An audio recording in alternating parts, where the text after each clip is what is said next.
सत्र 2024 की काउंसलिंग अब बस कुछ ही महीनों में शुरू होने वाली है। कई पेरेंट्स और स्टूडेंट्स के लगातार कॉल और मैसेजेस आ रहे थे कि सर, सबसे कम बजट में हमें कौन सा कॉलेज मिलेगा और जो कॉलेज मिलेगा उसका कुल बजट कितना बैठेगा। तो इन सारे इन्फॉर्मेशन को कलेक्टिवली मैसेज और टेलीपैथी के थ्रू भेज पाना मुश्किल हो रहा था हमारी टीम के लिए। तो हम लोगों ने डिसाइड करा कि इस पे एक पर्टिकुलर वीडियो बनाकर डाली जाए और आप विद्यार्थियों तक ये सारी बात पहुंचाई जाए।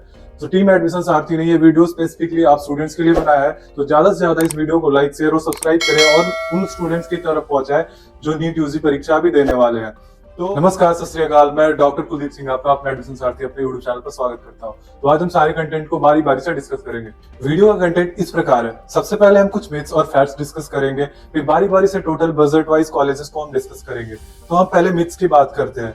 इंडिया में कम बजट से एमबीबीएस करें, यह लाइन खुद में एक बहुत बड़ा मिथ है। अब कई लोग कमेंट करेंगे, sir saint John's, Shri Madhusudan Sai, C M C Vellore और सीएमसी लुधियाना में तो 5 से 6 लाख रुपए पर एनम पे ही एमबीबीएस हो जाएगा। पर आपको यहाँ एडमिशन तभी मिलेगा जब आपका नीट स्कोर कम से कम 600 प्लस हो। तो ये वाला क्राइटेरिया जब आप फॉलो करेंगे तभी तो एडमिशन मिल पाएगा। और अगर आपके स्कोर 600 प्लस आ रहे हैं तो फिर प्राइवेट मेडिकल कॉलेजेस के लिए जाना ही क्यों है। फिर आप एक अच्छे गवर्नमेंट कॉलेज में एडमिशन ले और खुशी खुशी एमबीबीएस करें। इसका मतलब यह नहीं है कि ये जो ऊपर कॉलेजेस जिनका नाम लिया हमने वो बुरे कॉलेजेस है, ये भी काफी वेल रेप्यूटेड मेडिकल कॉलेजेस है। अब हम कुछ फैक्ट्स के बारे में बात करेंगे। एक विशेष बात का ध्यान रखें, यदि अगर कोई कॉल और मैसेजेस के थ्रू आपको यह कहता है कि हम आपका एडमिशन सीएमसी वेलोर और लुधियाना में करा देंगे, तो ये कभी पॉसिबल ही नहीं है, क्योंकि यहाँ पे एडमिशन बस काउंसलिंग के थ्रू होता है। एडमिशन सारथी कभी भी गलत तरीके से एडमिशन को प्रमोट नहीं करता है। अब हम बात करेंगे इंडिया से एमबीबीएस करने में कम से कम कितना बजट आएगा। सबसे कम खर्च में आप केरला स्टेट से प्राइवेट एमबीबीएस कर सकते हैं। यहाँ पर ट्यूशन फीस के रूप में 6,80,000 रुपए पर एनम से लेके 7,50,000 रुपए पर एनम लगता है। ऑन एन एवरेज देखा जाए तो 7,20,000 रुपए ऑन एन एवरेज लगता है। हॉस्टल और अदर चार्जेस को मिलाकर देखा जाए तो सालाना 2 लाख रुपए, यानी कि टोटल एक साल का 10 लाख रुपए पर एनम बैठ रहा है। तो इस हिसाब से अगर कुल बजट निकाला जाए तो 4.5 साल का लगभग 45 लाख रुपए पड़ेंगे, जो कि इंडिया में सबसे कम है। केरला राज्य में कुल 18 प्राइवेट मेडिकल संस्थान है, जिसमें 372 ओपन एमबीबीएस की सीट है, यानी कि अदर स्टेट्स के विद्यार्थियों के लिए यहाँ पर एक अच्छा ऑप्शन हो सकता है। और एक महत्वपूर्ण बात, केरला राज्य में एडमिशन लेने के लिए आपको पहले ही रजिस्ट्रेशन करना होता है। जिन विद्यार्थियों ने रजिस्ट्रेशन कर दिया है उनके लिए तो कोई दिक्कत की बात नहीं, पर जिन्होंने नहीं करा, अभी दोबारा से केरला स्टेट का पोर्टल खुलेगा। नीट यूजी से जुड़े अपडेट्स पाने के लिए आप हमारे व्हाट्सएप ग्रुप को ज्वाइन कर सकते हैं, लिंक डिस्क्रिप्शन में। केरला स्टेट का जनरलाइज कट ऑफ की बात करें तो 550 से लेके 590 है, यानी कि अगर आपका स्कोर इस रेंज में आ रहा है तो आप केरला के कॉलेजेस को अपने बकेट लिस्ट में ऐड कर सकते हैं। केरला स्टेट का काउंसलिंग अटेंड करने के लिए आपको ce.kerala.gov.in पर जाकर रजिस्टर करना होगा। केरला स्टेट के प्राइवेट मेडिकल कॉलेजेस के बारे में अगर आपको पर्टिकुलरली जानना है कि उनकी फीस क्या है, कट ऑफ क्या है और ये सारी जानकारी आपको हमारे यूट्यूब चैनल पे मिलेगा। उसका लिंक भी मैंने डिस्क्रिप्शन में डाल दिया। अगले स्थान पर छत्तीसगढ़ राज्य के प्राइवेट मेडिकल कॉलेजेस को रखा है। यहाँ पर कुल 3 प्राइवेट मेडिकल कॉलेजेस है, जिनमें ओपन एमबीबीएस सीट की बात करें तो 96 है। अब हम बजट की बात करेंगे। ट्यूशन फीस के रूप में यहाँ पर 7.5 लाख रुपए पर एनम चार्ज किया जाता है। हॉस्टल और अदर चार्जेस की बात करें तो लगभग 2 लाख रुपए, यानी कुल मिलाकर 10.5 लाख रुपए पर एनम के हिसाब से यहाँ पे सालाना आपका लगेगा। टोटल पैकेज अगर देख लिया जाए तो 50 से 55 लाख रुपए में यहाँ से आप एमबीबीएस करके निकल सकते हैं। अब हम जनरलाइज कट ऑफ की बात करेंगे कि लास्ट ईयर कितने मिनिमम स्कोर पे बच्चे का एडमिशन हुआ था। तो जिस बच्चे का लास्ट ईयर एडमिशन हुआ था उसका मार्क्स 545 मार्क्स है, यानी कि अगर 545 या 550 से ऊपर आपके स्कोर आ रहा है तो छत्तीसगढ़ को आप अपने बकेट लिस्ट में ऐड कर सकते हैं।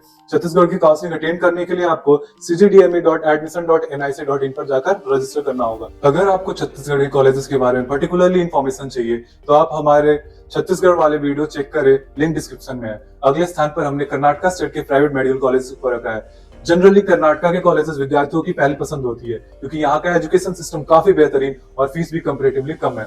और सबसे बड़ी बात, यहाँ की सीटों की संख्या भी काफी ज्यादा है। यहाँ पर ओपन एमबीबीएस की सीट्स 700 प्लस है और कॉलेजेस की संख्या 29 है। और एक महत्वपूर्ण बात मैं आपसे शेयर कर देता हूँ कि अगर आप कर्नाटका से एमबीबीएस करेंगे तो कर्नाटका स्टेट से आपको पीजी में रिजर्वेशन मिलेगा। हालांकि पीजी सीट्स यहाँ पे बहुत ज्यादा है, इसलिए बच्चों का पहला पसंद ये होता है। अब हम बजट डिस्कस करेंगे। तो यहाँ पर ट्यूशन फीस के रूप में प्रति वर्ष 10 से 11 लाख रुपए लिए जाते हैं। हॉस्टल प्लस अदर चार्जेस मिलाकर 2 लाख रुपए पर एनम। तो कुल बजट अगर यहाँ पर देखा जाए 4.5 साल का तो 55 से 60 लाख रुपए बनता है। अब यहाँ की जनरलाइज कट ऑफ की बात करें कि कितने स्कोर आपके होने चाहिए तो यहाँ पर आपका एडमिशन हो जाएगा। तो लास्ट ईयर की जो हम बात करेंगे तो 550 प्लस नंबर वाले बच्चों के यहाँ पे एडमिशन हुए हैं। इस बार भी आसार यही लग रहे हैं। कर्नाटक की काउंसलिंग अटेंड करने के लिए आपको www.kear.nic.in पर विजिट करना होगा। अगर आपको कर्नाटक के प्राइवेट मेडिकल कॉलेजेस की विस्तृत जानकारी चाहिए तो आप हमारे कर्नाटक वाले वीडियो चेकआउट करें, लिंक डिस्क्रिप्शन में दे रखा है। अगले स्थान पर कोलकाता का केपीसी मेडिकल कॉलेज है। यह बहुत ही पुराना मेडिकल कॉलेज है और यहाँ पर ओपन एमबीबीएस सीट्स की बात करें तो 75 है। कुल बजट की बात करें तो यहाँ पर मिनिमम 60 लाख रुपए एमबीबीएस का फीस लग जाता है एमबीबीएस करते करते। लेकिन यहाँ पर एक बहुत ही बड़ा वो जो पॉइंट है जो कई लोग बताते नहीं, डिस्कस नहीं करते, बच्चे वहां पे एडमिशन लेने जाते हैं फिर फंस जाते हैं, तो वो पॉइंट मैं आपसे आज डिस्कस कर लेता हूँ। यहाँ पे 50% फीस की जो पेमेंट होती है वो at the time of admission ही हो जाती है, अन्यथा आपको बैंक गारंटी देनी पड़ेगी। दोनों जो कंडीशंस है वो काफी बेकार तो एक तरीके से कह सकते हैं। कम बजट होने के बाद भी बच्चों का ये पसंद नहीं रह पाता, बस इस रीजन की वजह से। इस कॉलेज की काउंसलिंग जो है वह www.wbmcc.nic.in पर करनी होगी। जनरलाइज कट ऑफ की बात करें, यानी कि लास्ट ईयर कौन सा ऐसा बच्चा था जिसका सबसे कम नंबर पे एडमिशन हुआ था, तो उस बच्चे का जो स्कोर था वो 520 मार्क्स था। यानी कि अगर आपका स्कोर 520 प्लस आ रहा है तो आप इस कॉलेज को कंसीडर कर सकते हैं। वेस्ट बंगाल के अदर कॉलेजेस के बारे में जानने के लिए आप हमारे चैनल पर जाकर वेस्ट बंगाल की प्राइवेट मेडिकल कॉलेजेस वाली वीडियो चेकआउट करें।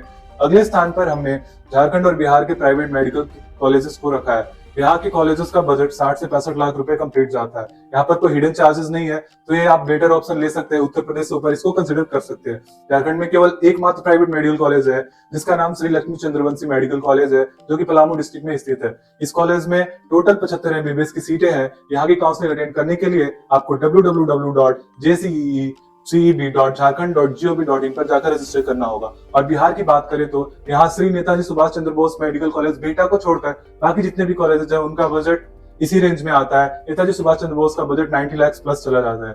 बिहार एक ओपन स्टेट है, तो कम बजट वाले विद्यार्थियों के लिए यह एक अच्छा ऑप्शन हो सकता है। जनरलाइज कट ऑफ की बात करें तो यहाँ पर 200 प्लस स्कोर लाने पर भी आपका एडमिशन हो सकता है। तो लो बजट और कम स्कोर वाले विद्यार्थियों के लिए यह एक बहुत बेहतर ऑप्शन होगा। बिहार राज्य पर अलग से हमने एक वीडियो बना रखा है, तो आप नीचे डिस्क्रिप्शन में जाकर उस वीडियो को देख सकते हैं। अगले स्थान पर हमने त्रिपुरा मेडिकल कॉलेज को रखा है। यहाँ का budget tuition fees, hostel charges और अदर चार्जेस कुल मिलाकर 68 लाख रुपए अप्रॉक्स बनते हैं पूरे एमबीबीएस सेशन की। अब हम generalise last year cut off की बात करेंगे तो 350 नंबर के आसपास लास्ट ईयर सीट गया था इस कॉलेज का। यही काउंसलिंग अटेंड करने के लिए आपको www.dme.tripura.gov.in पर रजिस्टर करना होगा। अगले स्थान पर हमने यूपी के प्राइवेट मेडिकल कॉलेजेस को रखा है। यहाँ पर नॉन माइनॉरिटी कॉलेजेस की कुल बजट 60 से 65 लाख रुपए तक की जाती है और पूरे भारतवर्ष में यही एक ऐसा राज्य है जहाँ पर सबसे ज्यादा ओपन एमबीबीएस की सीटें हैं। अब हम बात करेंगे कितनी सीटें हैं यहाँ पे। यहाँ पर कुल 5000 ओपन एमबीबीएस की सीटें हैं। जनरलाइज कट ऑफ की बात करें, यानी कि सबसे कम नंबर जो यहाँ पे एडमिशन लिया था विद्यार्थी उसका 236 मार्क्स था। यूपी से जुड़ी डिटेल इन्फॉर्मेशन के लिए आप डिस्क्रिप्शन बॉक्स में भी जाकर वीडियो चेक कर सकते हैं। अगले स्थान पर हमने सिम्बायोसिस मेडिकल कॉलेज पुणे को रखा है। यह कॉलेज स्पेशली फॉर वुमेन है, यानी कि यहाँ पे बॉयज कैंडिडेट का एडमिशन नहीं होता। यहाँ का कंप्लीट बजट 65 लाख रुपए अप्रॉक्स जाता है। यहाँ पर 10% एनुअल इंक्रीमेंट का भी प्रावधान है। लास्ट ईयर यहाँ पर 550 नंबर के अराउंड एडमिशन हुआ था। और अब बात करेंगे कि यहाँ की काउंसलिंग हम कैसे अटेंड करें, तो यहाँ की काउंसलिंग के लिए आपको www.mcc.nic.in पर जाकर रजिस्टर करना होगा। हम उम्मीद करते हैं कि आपको ये वीडियो पसंद आया होगा, तो इस वीडियो को ज्यादा से ज्यादा आप लाइक, शेयर और सब्सक्राइब करें। और नीट यूजी पीजी से जुड़े अपडेट्स पाने के लिए आप हमारे चैनल से जुड़े। और अगर आपको हमारी पेड काउंसलिंग सुविधा का लाभ उठाना है तो आप हमारे ऑफिशियल वेबसाइट पर जाकर रजिस्टर करें या नीचे दिए गए हेल्पलाइन नंबर पर संपर्क करें, या हमारे ऑफिस नोएडा, पटना और वेस्ट बंगाल में मदनपुर विजिट कर सकते हैं। धन्यवाद।